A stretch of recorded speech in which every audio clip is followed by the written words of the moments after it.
gentlemen, my name is Andrew Stott, and I'm the Emperor of Stomaria. Today, we're continuing our series on how to start a nation by discussing how to establish an economy. Now, like a lot of the terms that you've seen being used within this series, when you consider the term economy or industry, a lot of people would quite rightly not necessarily associate that with small groups of people creating a small variety of a very small quantity of goods and services that are going to be provided for a small local community. But that is ultimately what we are talking about. That is to say, when we talk about an energy industry in the context of the nation-building experience, a lot of people would quite rightly assume that we're not talking about the establishment of major nuclear power plants or offshore wind turbines. Or when talking about a manufacturing industry, a lot of people would correctly assume that we're not going to be talking about the production of heavy machinery or minute, sophisticated microchips. Instead, when we're talking about an energy industry in the context of a nation-building experience, we're going to be talking about use of solar power and biomass energy in a very small, minute way. When we're talking about manufacturing, we're not talking about the production of heavy goods or microchips. We're talking about small amounts of handmade goods that could range from jewelry to clothes to furniture. In short, when you hear me use the terms economy or industry in this context, obviously take this with a pinch of salt, because these are far more akin to small business ventures than they are to multi-billion-pound enterprises within a national or a global framework. That said, given enough time, investment, and dedication, you'd be able to turn these business ventures into something that can generate hundreds, thousands, tens of thousands, hundreds of thousands, and eventually millions of pounds in profit for your nation. And that's why it's such a crucial part of the nation-building experience. Not only is it a fantastic opportunity to be able to provide for yourself, to attain greater levels of self-sufficiency through the establishment of these industries and these economies, but it's also an opportunity for you to be able to fund your nation more broadly through your own initiatives. Now, the first question that you need to ask yourself is, what kind of economy am I going to establish? Obviously, there are a great number of variants when it comes to different economic systems, and I would encourage you to do your own research into that. But for the purpose of this video, we're going to keep it simple and discuss command economies, market economies, and mixed economies. So a command economy is where the government of that nation has total control and authority over all economic activity within that nation, and is, of course, most heavily associated with communism. Now, of course, we have plenty of evidence in the wider world as to what happens when a government tries to dictate every aspect of an economy, much in the same way that it tries to dictate every aspect of people's lives. It always results in the same thing. It results in corruption, lack of innovation, poverty, inefficiency, and of course, the deaths of millions. Having said that, if your nation does only comprise of a few people, and those few people not only form a part of the government of your nation, but are also spearheading these initiatives, the establishment of these industries, then there will be an element of command economy within your nation simply by default. Now, in contrast to a command economy, you have the market economy. So whereas a command economy is where the government is trying to dictate every aspect of people's lives and every aspect of the economy itself, a market economy is where the government takes the complete opposite approach and has absolutely no involvement in the economy whatsoever. This economic system isn't going to be hugely relevant or hugely applicable to most nation builders. And I say that because most nation builders, most nations that are being established by these people, are going to be comprised of a very small number of dedicated citizens.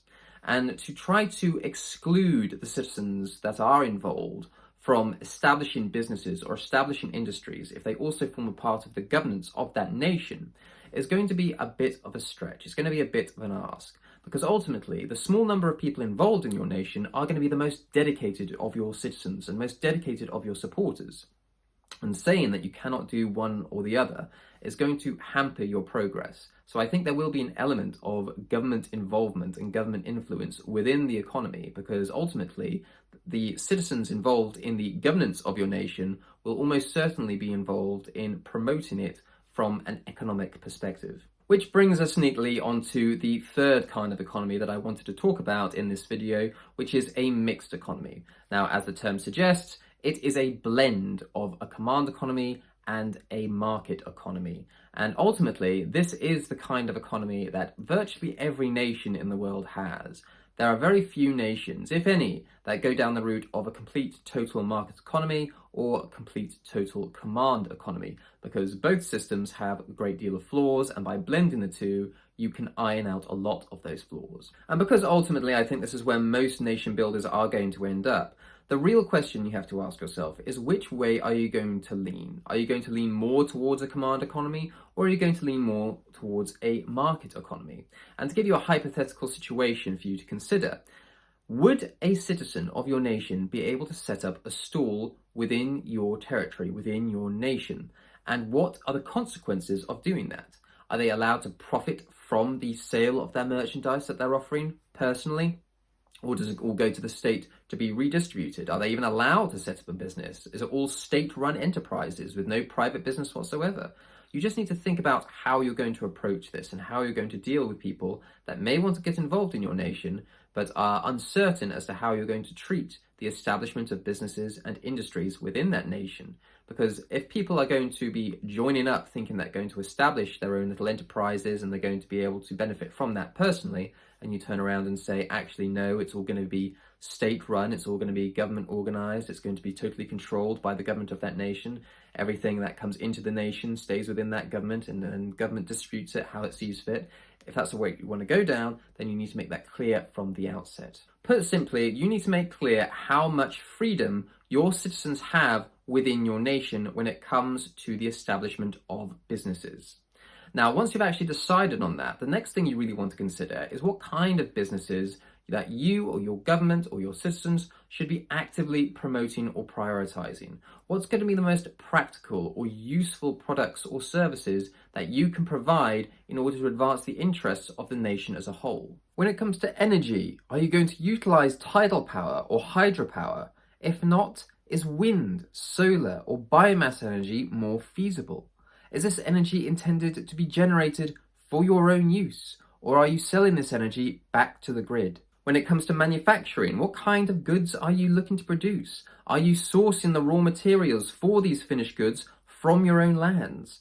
Are these industries for the sole benefit of your citizens, or are you selling such goods to everyone? When it comes to agriculture, how diversified are you going to make it? Cows, pigs, goats, chickens, or a range of other livestock? Wheat, barley, oats, or rye? What kinds of herbs or fruits or vegetables can you grow, and which of them are going to be best utilized by your nation? When it comes to mining or resource extraction of any kind, what are you extracting? How are you extracting it? What environmental considerations are you given when undertaking these activities? When it comes to retail, what sort of goods are you going to allow to be sold in your nation? Are you open to everything being sold within your nation, or are there certain goods that you want to prohibit? And on it goes. Now, from my own perspective, there's no simple answer that I can give in terms of how you go about establishing an economy and how you go about establishing industries for your nation, because there are so many variables to consider. It depends on the skills, the interests, and the experience of the people involved. It depends on how many people are involved in the first place. It depends on where the territory of that nation is. It depends on the local geography, the local climate, and more besides. There are all so many factors to consider, and ultimately it will be each individual community on the ground that will be able to decide for themselves which is the best path forward. But regardless of which path is chosen, ultimately the thing that runs through all of this is the desire for self-sufficiency, and anything that you and your community can produce for yourselves, you should produce for yourselves. Now, for the next part of this video, I want to touch upon capital and how necessary it is to have that capital in order to bring this about. Because ultimately, if you don't have the capital to hand, then you're not going to be able to buy the land in order to grow the crops. You're not going to be able to buy the solar panels in order to generate the energy, and so on and so forth. Now, if you already have the capital to actually invest into your nation, good, so much the better, you can get started, no issues there. But if you're one of the many nation builders out there that doesn't quite have the right amount of financial backing at present, then there are certain things that you can do in order to generate that revenue. And this might be something as mundane or simple or straightforward as offering a paid service to someone. It might be dog walking or gardening or graphic design or whatever your skills or interests will allow you to actually do in return for a monetary reward. Or you could invest certain amounts of capital that you might have into various assets and various asset classes so that they may appreciate in value over time. You could set aside funds from your more conventional job if you have one. You could ultimately ask the supporters of your nation to actually contribute financially to make a donation in order to raise the necessary capital. Or if you think it is feasible, to actually create merchandise that feature your nation in order to sell it to your supporters and raise revenue that way. There are many ways that you can go about raising the revenue, raising the capital necessary to actually accomplish these goals. But as an aside, something I did want to mention here is that if you are going to be raising capital for the establishment of a national economy, and even through the utilization of a national economy, a lot of these are going to be taxable. So you should consider where you live and what you're doing for tax purposes. In Stamaria, as soon as we purchased southward, our first province, back in September 2022, we began developing an agricultural industry by experimenting with dozens of herbs, fruits, and vegetables on the land to see what would be the most successful going forward. We ended up settling on rhubarb, and so now grow large amounts of rhubarb at southward. We've also taken steps towards developing an energy industry, with solar and biomass energy being utilized on the land. Beyond southward, we've started to get involved in the apiary industry, with several hives being used to produce honey, as well as actively encouraging citizens of Stamaria and the wider empire to produce and sell their own goods to one another, often using the Stamarian stater as a medium of exchange. All of this is incredibly small in scale and limited in variety, but it's all nevertheless steps in the right direction. And this is ultimately what it is about. It is about taking those incremental steps towards attaining greater levels of self-sufficiency and self-determination through legal and legitimate means. If you want to learn more about Stamaria or play an active role in our development and expansion, visit our website at www.stamaria.com and find out what it means to be a Stamarian.